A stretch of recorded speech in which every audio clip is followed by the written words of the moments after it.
Ang mabuting balita ng Panginoon ayon kay San Lucas.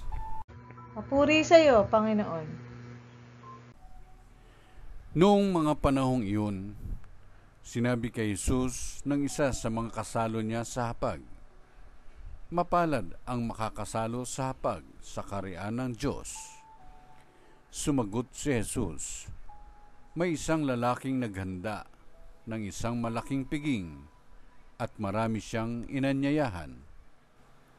Nang dumating ang oras ng piging, inutusan niya ang kanyang mga alipin at pinasabi sa mga inanyayahan, 'Halina kayo, handa na ang lahat.' Ngunit nagdahilan silang lahat. Ang sabi ng una, 'Nakabili ako ng bukid at kailangan kong puntahan. Kayo na sana ang bahalang magpaumanhin sa akin.' At sinabi ng isa, 'Nakabili ako ng 5 pares na baka at kailangan kong isingkaw para masubok. Kayo na sana ang bahalang magpaumanhin sa akin.'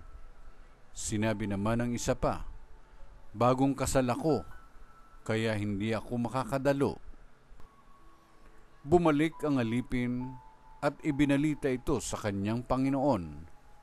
Nagalit ito at sinabi sa alipin, 'Lumabas kang madali sa mga lansangan at makikipot na daan ng lungsod at isama mo rito ang mga pulubi, mga pingkaw, mga bulag at mga pilay.'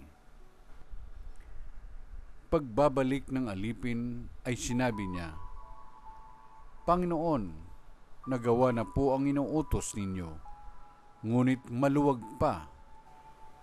Kaya't sinabi ng Panginoon sa alipin, 'Lumabas ka sa mga lansangan at sa mga landas at pilitin mong pumarito ang mga tao upang mapuno ang aking bahay. Sinasabi ko sa inyo, isa man sa mga unang inanyayahan ay hindi makatitikim ng aking handa.'" Ang mabuting balita ng Panginoon.